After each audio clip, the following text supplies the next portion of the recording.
Fat Mike has been very busy over the last year or two getting ready to launch this punk rock museum, and it's set to open in like 20 days or so on March 10th, 2023. And I think that that's adorable. It's so cute that Fat Mike has the ambition to go out and do this sort of thing, to have this sort of entrepreneurial endeavor, even though he's been dead for millennia. This is the dinosaur that has already turned into fossil fuels. Hey ladies, how's it going? It's your friendly neighborhood gatekeeper here, Dan Frampton, and today we're gonna go through the rise and fall, the ultimate decline of NoFX, because they were once a great band, and then they completely fell off at a certain point. So we're gonna go through this very strategically with mathematics, science, facts, and logic, and we are gonna determine when was the exact day, when was the exact moment that NoFX vanished from this earth. And it's all gonna start here in 1988. I made a whole video about this record over here. It's called Liberal Animation. I kind of take on animal liberation. Didn't really age the best, not really the biggest fan of this record. So if you want to hear my full takes on this thing, just go check out that full video I did on this. But I gotta say, this thing is getting 0 out of 2 stars, and it's just like primordial ooze at this point. Moving on we go to S&M Airlines in 1989. At first, NoFX thought they could do it on their own, but realized that was very hard. So then they eventually took Epitaph on the offer to sign to their label. Epitaph's label, if you're not familiar, is run by Mr. Brett Gurewitz of Bad Religion. On this record, it sees NoFX raise their game as far as writing and performances, but it's still not full-form NoFX. It's rough around every corner. Sure, it's kind of charming and kind of fun to listen to, but it is by far not their best work. Vanilla Sex and Drug Free America would be the standouts on this record, and I'm giving it 1 out of 2 stars. They're officially born. We got a little baby NoFX crawling around the world now, and it's the 90s when they released this record called Ribbed. This is the Condom record. It's all over the place. It's here, it's there, it's whatever, but their harmonies are starting to get a little bit better. We're not hearing NoFX in the full form that we would come to know and love them for, but it's still a pretty good record, 1 star. I would call Ribbed their coming of age moment, okay? Because by the time they put out White Trash, 2 Hebes, and a Bean, they are full-fledged adult punk rockers, okay? This is the sound of NoFX, and this is probably their most iconic record, and easily the one I listen to the most, okay? This is the one with Stickin' in My Eye. This is the one with Straight Edge. You got Bob and Please Play This Song on the Radio, all on the same record. How could that be possible? This thing is so iconic. They have their identity locked in, and this is a very fun batch of songs. It doesn't take itself too seriously, and it's absolutely timeless punk rock music. 2 stars. They're alive and kicking and out on a mission. And by the time 1994 would roll around, that would be the kind of punk rock boom in the mainstream. This record over here, Punk in Drublic, would be their biggest commercial success. Now, in my opinion, it's a little bit of a step down from the record that came before it, White Trash, 2 Hebes, and a Bean,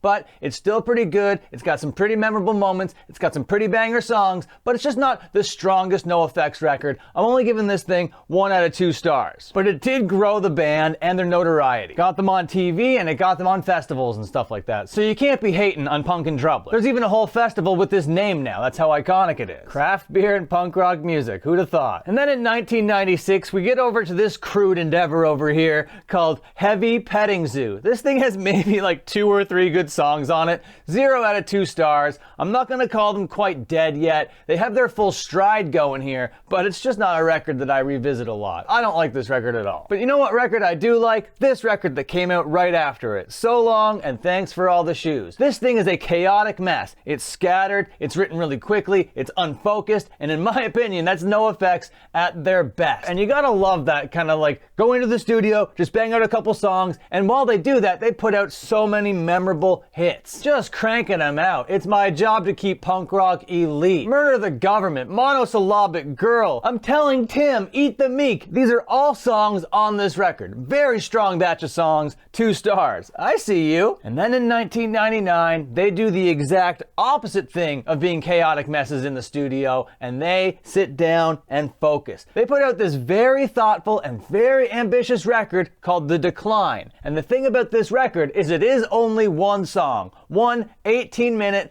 punk rock song. And legend goes, they toiled over this thing in and out of the studio. Writes, rewrites, mix after mix after mix, okay? This thing took a long time to polish down to something that they were happy with. But unfortunately, it did show us that Fat Mike was about to get very political. The Fat Mike we knew and loved was a lighthearted goof that talked on everybody. But now he's aiming his focus at the government. This can't be good. But this record is good. It's gonna live as long as the world does. 2 stars. See, this is what kept NoFX so fresh. On So Long and Thanks for All the Shoes, it was so scattered and all over the place. Then they tightened it up on the next go, and then they loosened it up on Pump Up the Volume, okay? They're giving you variety. Variety is the spice of life, and that's what kept NoFX relevant throughout the entire 90s. Pump Up the Volume is a very lighthearted record, okay? It's fun and colorful. It kind of feels like a comic book mixed with an Adult Swim cartoon. I love it when they kind of poke fun at Bad Religion with the song Stranger Than Fishin'. Clams Have Feelings Too. What's the Matter with Parents Today is a take on their song What's the Matter with Kids Today. It's just such a good record, and the closing song, A Theme from a NoFX album, is the perfect theme song for NoFX. So I'm giving this 2 stars, but unfortunately that might be the last batch of stars I'm giving to NoFX, because War on Errorism is the record where they die. In 2003, they thought that they could get really, really political, but all this comes across is a little bit boomer and like back in my day. It's peak anti-Bush stuff, and back in the day I enjoyed this record, but upon re-listen, I hate this thing. This thing is not fun. It's super preachy, and like it has Mike having all these like coming to Jesus moments, like, oh, I gotta change because that was wrong. I'm watching Michael Moore do these documentaries. Oh my god, I was such a goof. I gotta change my mind about things.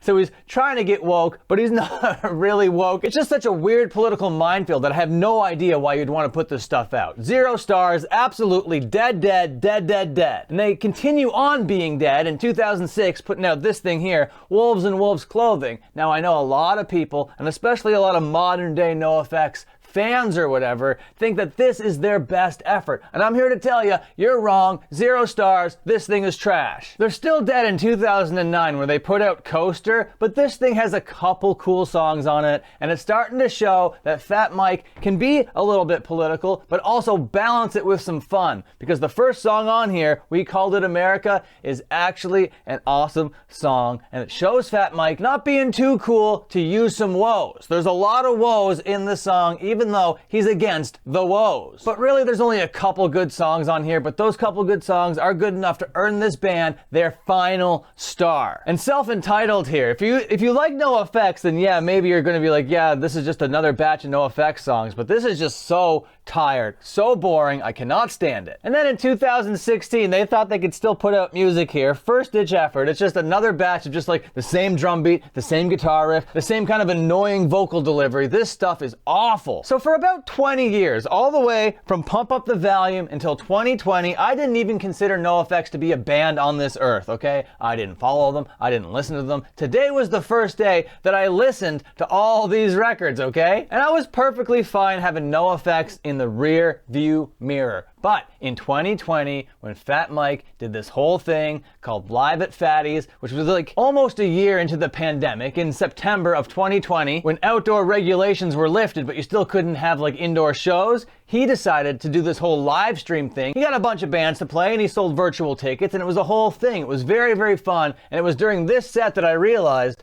oh my God, I love NoFX. Oh my God, NoFX is actually one of my favorite bands. Oh my, I spent 20 years hating on NoFX, and they're actually like probably one of my most listened to bands of all time. How can I be out here for 2 decades just hating on NoFX when they're the same NoFX? That's Fat Mike doing Fat Mike stuff. And he's actually so cool, he's still wearing RKL shirts. You gotta love it. So during this set, I fell back in love with NoFX, even though these next 2 records, single album and double album, both sucked ass in my opinion. And single album had them going into the studio being like, okay, we're gonna put out a double record, okay? And they were only happy with like half the songs, so they thought it would be funny to call it single album, put it out like this. But then a year later, they were like, let's put out all those bad songs on a record and call it double album. And I have no idea why they did that. Seems a little bit silly, as they're supposed to be retiring this year or whatever. So I might have spent a lot of time disregarding NoFX, but I have to face the music. I have to face the punk rock music